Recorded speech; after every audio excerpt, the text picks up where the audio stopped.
Hey guys, so Justice League comes out this week and I'm so excited. Um Dark Knight trilogy. We got through Batman Begins, got through The Dark Knight. Let's talk about The Dark Knight Rises. So, it's been 8 years since Batman, in collusion with Commissioner Gordon, vanished into the night. Assuming responsibility for the death of Harvey Dent, Batman sacrificed everything for what he and Gordon hoped would be the greater good. However, the arrival of a cunning cat burglar and a merciless terrorist named Bane forced Batman out of exile and into a battle he may not be able to win. Alright, so Christian Bale as Batman was great yet again. I really thought his character took a really interesting turn, with him being portrayed as just a very broken man, and so that was a really interesting character, like a place they took his character. And I really loved seeing his return to the Batman mantle, and the whole thing, in a way, kind of paralleled Batman Begins a little bit, and I really enjoyed that. I thought Anne Hathaway as Catwoman was really good.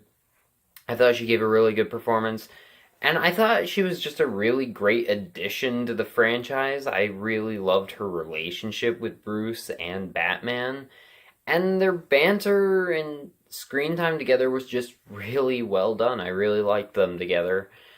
And then Tom Hardy as Bane is amazing. He's cool, he's menacing. I really loved Bane in this movie, and I kinda even liked him a little bit more than the Joker. Just a little bit. Just a little bit. And then Joseph Gordon-Levitt as Donald Blake was good. I liked his character. I thought he had a very good dynamic with Bruce Wayne, and I generally just love seeing Joseph Gordon-Levitt in movies in general. I think he's great, and I think the place his character ended up was pretty interesting. So, yeah.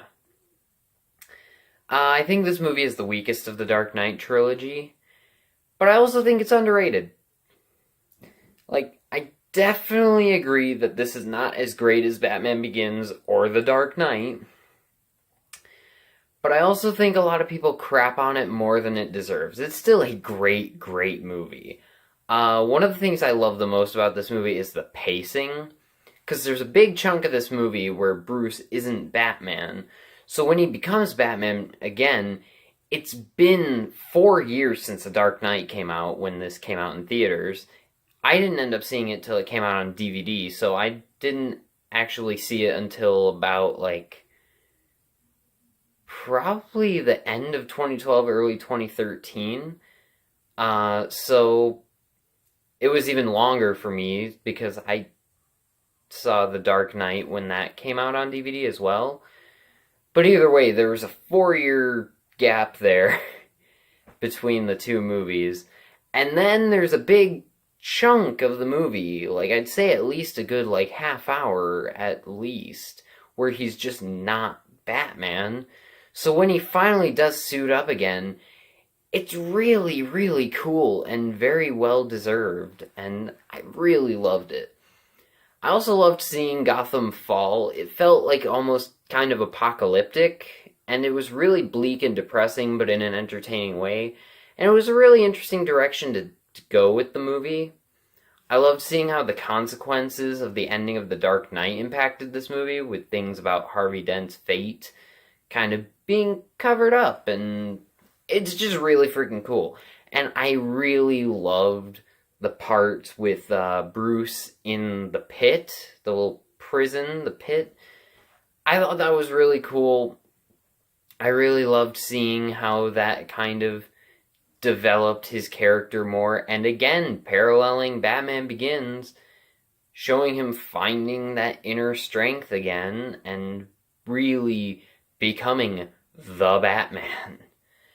I also thought the ending of the movie was really good. It was a great send-off to the trilogy. It also leaves things kind of open to your own interpretation, while also having a very solid and definitive ending. If you just take it at face value, it's a good ending.